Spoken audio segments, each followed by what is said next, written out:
આકાશવાણી અમદાવાદ વડોદરા. હવે સાંભળશો નવસારી જિલ્લાનો સમાચારપત્ર. લેખક અશોક પટેલ. જિલ્લામાં શિયાળાએ વિદાય લીધી હોય એમ ગરમીએ પરચો દેખાડવા માંડ્યો છે. મહત્તમ તાપમાન 34 ડિગ્રી નોંધાયું છે, જે આકરા ઉનાળાનો સંકેત આપે છે. આ વર્ષે શિયાળામાં ખાસ ઠંડી ન પડતા આંબા ઉપર મંજરી મોડી બેઠી છે. આમ તો હોળીના સમયે નાના મરવા આવી જતા હોય છે, પરંતુ આ વખતે મોટાભાગની આંબાવાડીઓમાં ઓછી મંજરી જોવા મળી રહી છે. હવે ઉનાળાએ અસર દેખાડતા કેરીના પાક અંગે ખેડૂતોને ચિંતા રહે તેવી સંભાવના છે. ગરમીના આગમન સાથે જ આકાશ સ્વચ્છ થઈ જતાં આકાશ દર્શનના ચાહકો માટે સારી તક શરૂ થઈ છે. એમ પણ ફેબ્રુઆરીમાં 2 ખગોળીય ઘટના જોવા મળશે. ફેબ્રુઆરીના અંતમાં સૌરમંડળના ગ્રહો એક અદ્ભુત નજારો રજૂ કરશે. 28મી ફેબ્રુઆરીએ રાત્રિના આકાશમાં એક ગ્રહોની પરેડ દેખાશે, જ્યારે રાત્રિના આકાશમાં 6 ગ્રહો દેખાશે. સૂર્યાસ્ત પછી ગુરુ, યુરેનસ, નેપચ્યુન, બુધ, શનિ અને શુક્ર 6 ગ્રહો સાંજના આકાશમાં એક રેખામાં જોવા મળશે. ગ્રહોની પરેડનો આ નજારો ભારતમાં પણ દેખાશે. આ મહિનો એટલે શિવજીની આરાધનાનો મહિનો ગણાય. મહાશિવરાત્રિનો ઉત્સવ 15મી તારીખે ઉજવાશે. નવસારી જિલ્લાના ગણદેવી તાલુકામાં તેનું મહત્વ અનોખું છે. ગણદેવી તાલુકાના સોનવાડી, ગડત, વેગામ અને કઠવાડા જેવા અંબિકા નદીના કાંઠે આવેલા ગામોમાં પિંડી નામનું એક કંદમૂળ થાય છે. આ કંદમૂળ મહાશિવરાત્રિ પહેલાં જ કાઢવામાં આવે છે.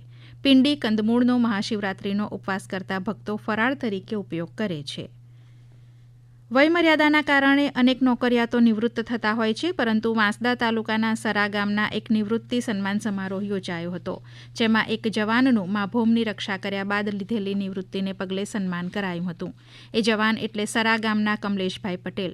તેમની 2004માં CRPFમાં પસંદગી થઈ હતી. 1 વર્ષની કઠિન તાલીમ બાદ તેમનું પહેલું પોસ્ટિંગ આંધ્રપ્રદેશના નક્સલવાદી વિસ્તારમાં થયું હતું. એ બાદ 22 વર્ષમાં નક્સલવાદ તથા આતંકવાદગ્રસ્ત વિસ્તારોમાં ફરજ બજાવી દેશની સેવા કર્યા બાદ નિવૃત્તિ લઈ વતન પાછા ફરતા તેમનું નિવૃત્તિ સન્માન કરવામાં આવ્યું હતું. હવે પરીક્ષાની મોસમ પણ શરૂ થઈ રહી છે. આવતી 26મી ફેબ્રુઆરીથી શરૂ થનાર SSC ધોરણ 10 અને HSC ધોરણ 12 સામાન્ય પ્રવાહ અને વિજ્ઞાન પ્રવાહની પરીક્ષા શરૂ થશે. નવસારી જિલ્લામાં SSCમાં નવસારી અને ચીખલી ઝોનમાં કુલ 29 કેન્દ્રો, 66 બિલ્ડિંગ, 701 બ્લોક અને કુલ 21,030 વિદ્યાર્થીઓ પરીક્ષા આપશે. HSC સામાન્ય પ્રવાહમાં નવસારી અને ચીખલી ઝોનમાં કુલ 16 કેન્દ્રો ઉપર 9,406 વિદ્યાર્થીઓ પરીક્ષા આપશે, જ્યારે HSC વિજ્ઞાન પ્રવાહમાં કુલ 5,020 વિદ્યાર્થીઓ પરીક્ષા આપશે.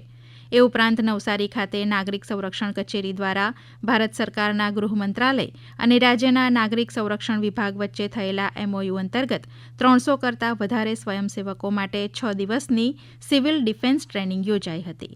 આ ટ્રેનિંગનો હેતુ આગ, ભૂકંપ, પૂર, તોફાનો અને હુમલામાંથી કેવી રીતે બચવું અને અન્યને બચાવવા તેની તાલીમ આપવાનો હતો.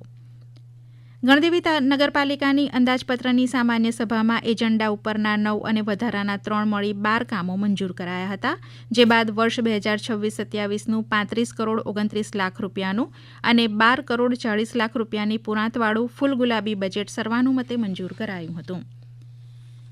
જિલ્લામાં દીપડાઓ માનવ વસ્તી તરફ જોવા મળવાની ઘટનાઓ વધી રહી છે. થોડા દિવસ પહેલા જ ખેરગામ તાલુકાના બહેજ ઝરા ફળિયામાં દીપડાએ 5 વર્ષની બાળકી ઉપર હુમલો કર્યો હતો. આ હુમલામાં બાળકીને પેટ અને પીઠના ભાગે ગંભીર ઇજાઓ પહોંચી હતી. સામાજિક જાગૃતિના ભાગરૂપે દેગામ બીબી દેસાઈ હાઈસ્કૂલમાં વિદ્યાર્થીઓના સ્વાસ્થ્યના હિતમાં એનિમિયા, લોહીની ઉણપ નિવારણ અને નિયંત્રણ વિષય ઉપર વિશેષ શિબિરનું આયોજન કરવામાં આવ્યું હતું. આપ સાંભળી રહ્યા હતા નવસારી જિલ્લાનો સમાચાર પત્ર. લેખક અશોક પટેલ. પ્રસારણ આકાશવાણીના અમદાવાદ વડોદરા કેન્દ્ર પરથી કરવામાં આવ્યું.